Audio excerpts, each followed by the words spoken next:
অনেকে আবার তালিম দেয় যে রওদা বলা যাবে না, নবীজির কবর বলবে। বুঝলেন? শোনেন, কবর শরীফ বলা যায়, কিন্তু আমরা ইহতিরামে রওদা বলি। রওদা অর্থ বাগান। রওদা অর্থ কি? হ্যাঁ বেসা, বাগান।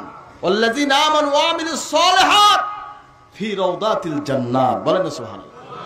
আল্লাহ বলছেন যারা ঈমানদার, নেক আমল করেছে, তারা জান্নাতের উদ্যানে বসবাস করবে। বলেন না সুবহানাল্লাহ। নবীজির চাইতে নেককার কে আছে, ঈমানদার কে আছে বলেন? নবীজির চাইতে বড় ঈমানদার, বড় আমলদার কেউ আছে এই পৃথিবীতে? তাকে, তার রওদা শরীফকে রওদা বলবো না, তোমাকে বলবো? এজন্য আমরা নবী সাল্লাল্লাহু আলাইহি ওয়াসাল্লামকে ইহতিরাম করে, সম্মান করে আমরা বলি রওদা, রওদা শরীফ বলি, বলি কিনা? ওরা মনে করে কি যে রিয়াজুল জান্নাহরে মনে হয় আমরা মনে হয় রওদা বলি। শোনেন, রিয়াজুল জান্নাহ হচ্ছে এক পার্ট, আর নবীজির হুজরা শরীফ যেখানে হুজুর ঘুমাচ্ছেন এটা আরেক পার্ট।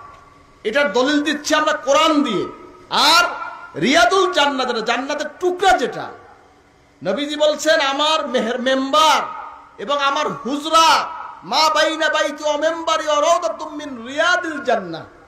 বলেন না সুবহানাল্লাহ। আমার মেম্বার এবং আমার হুজরা এর মাঝখানে যে জায়গাটা, এটা জান্নাতের বাগান।